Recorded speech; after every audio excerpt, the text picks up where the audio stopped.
What's up, everyone? Welcome back. Today I got my car jacked up for a good reason. I'm doing spring install. It's gonna be a lot of fun. I've been wanting to do this for a while and now's my chance. So there's the car, but yeah, let's get to it.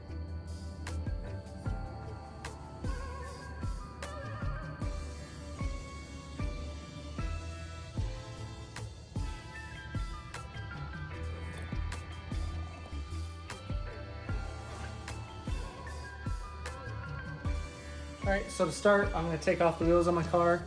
We get all four corners off. I got wheel locks and they're size 17 in case you don't know.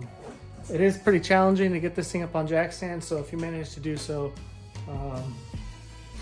good job, because it took me a while to get it. But yeah, I guess we'll get to it.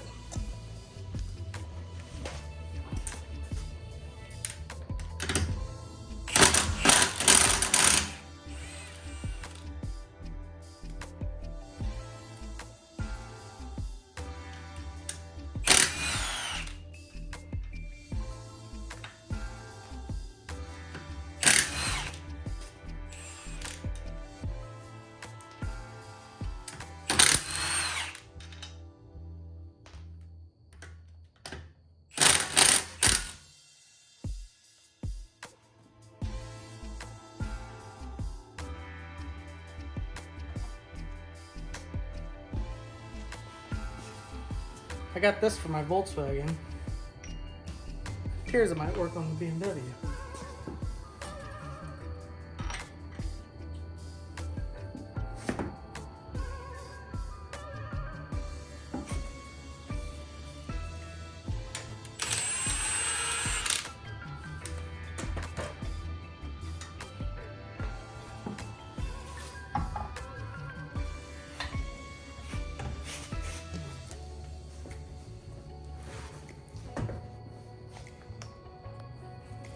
Yeah, it's a super light wheel. I'm actually pretty surprised. I feel the weight of the rubber a lot more.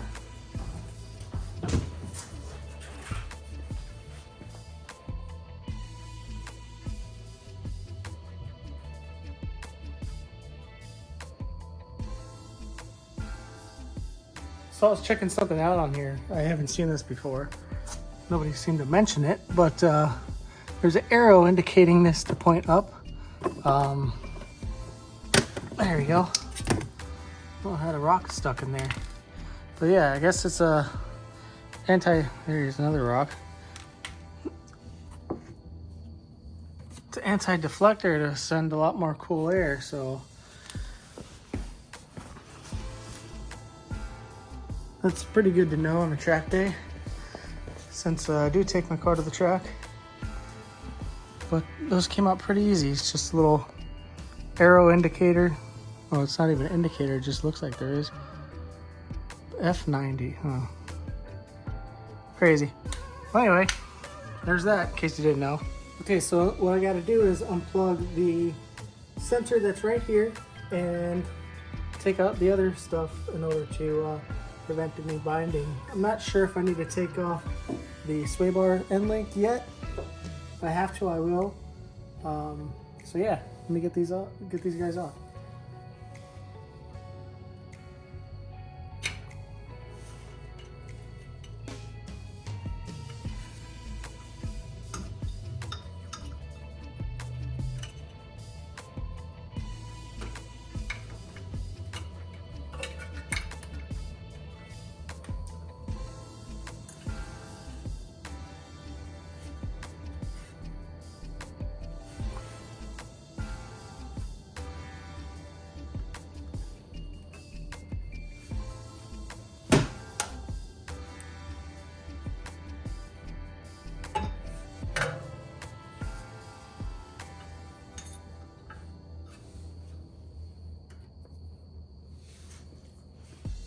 I suggest be careful with this because this one's pretty important. So I'm just gonna tuck this over here out of the way so it won't get damaged. Okay, so after looking at it a little more, I ended up taking off the sway bar end link.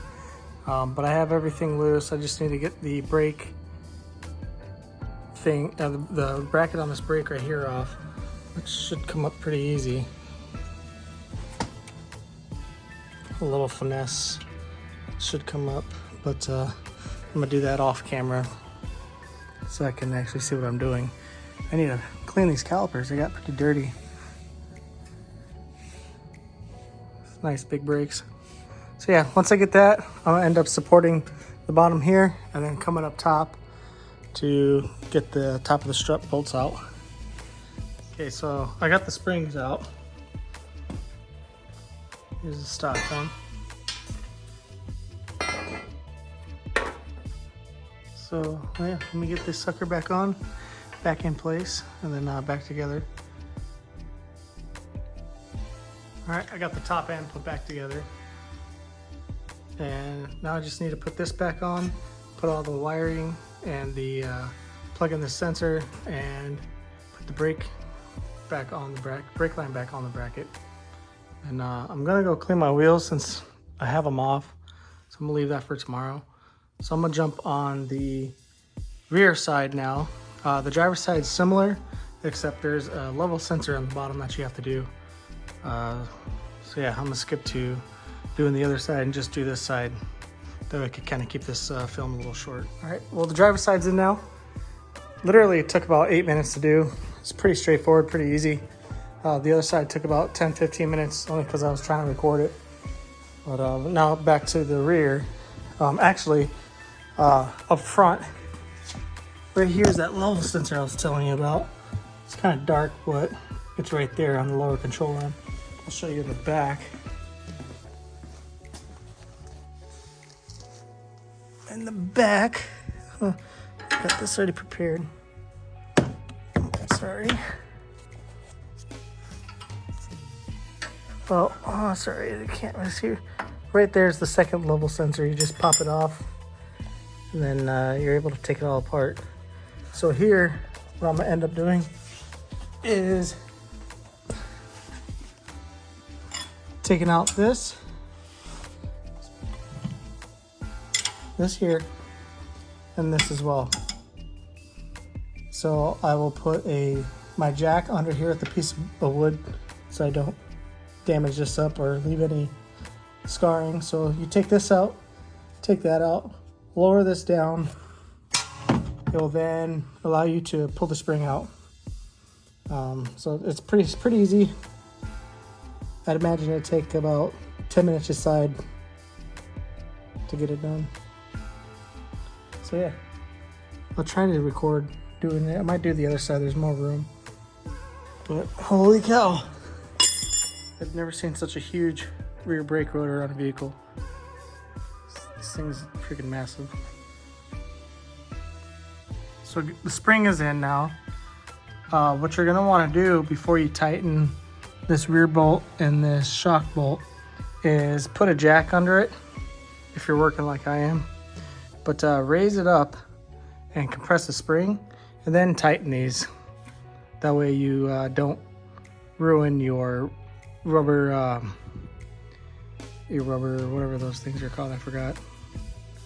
The bushings. Yeah, so you don't twist the bushings when the full weight of the car is on it. So at least this way you can preload the tightness on it,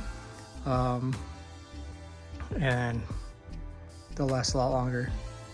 I've had people tell me that they tighten it all the way down, lower the car, and then after a short while, them needing bushings on BMWs and some Volkswagens as well.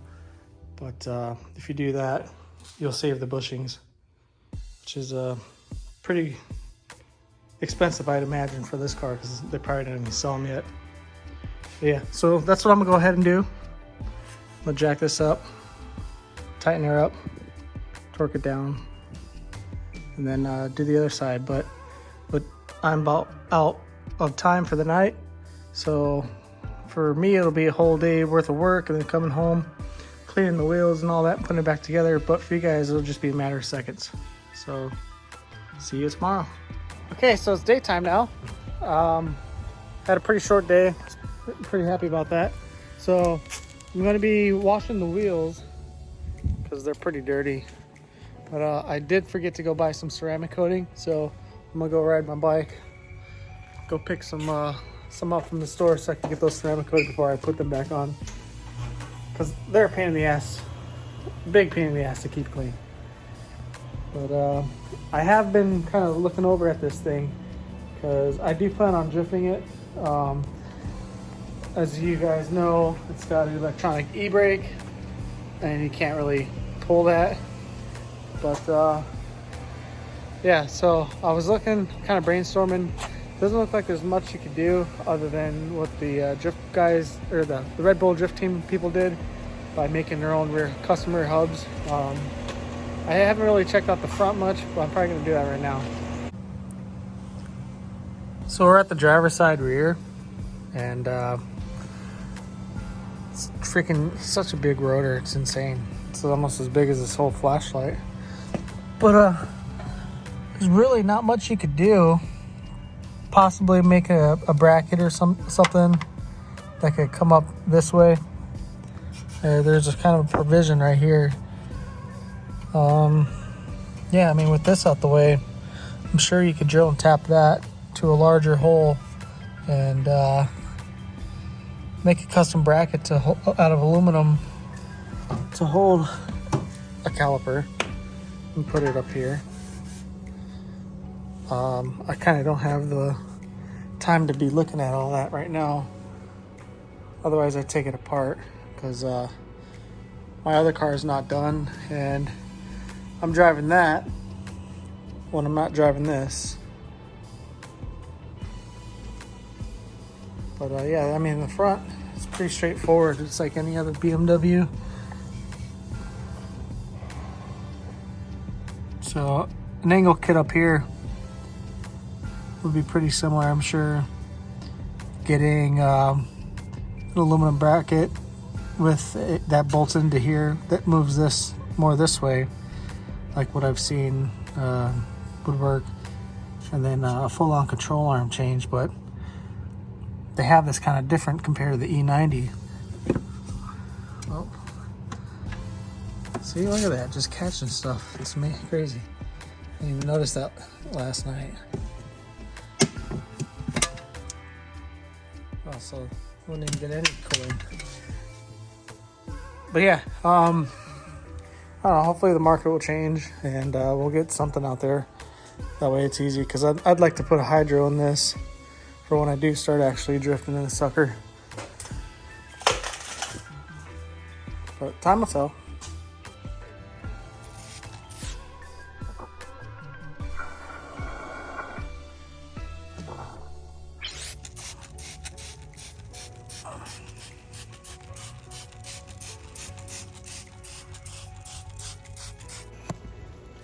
All right, so it's the next day. It's not the best weather. I spent about 4 hours cleaning my wheels last night and couldn't continue on. So we got a nice gloomy weather coming out, nice and rainy. But I put about 120 miles on it today. Love the way it rides, love the way it looks. I need to get some spacers. So I'm not entirely sure if I want to do an aggressive spacer setup. Or I might just do the tried and true 15 is up front, 12 is in the rear. Not sure yet, but I am going to do a 295 rear tire instead of the 285 rear tire. I can get a little bit more meat, make it look more aggressive. But yeah, so without further ado, here's the car.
All right, so there you have it.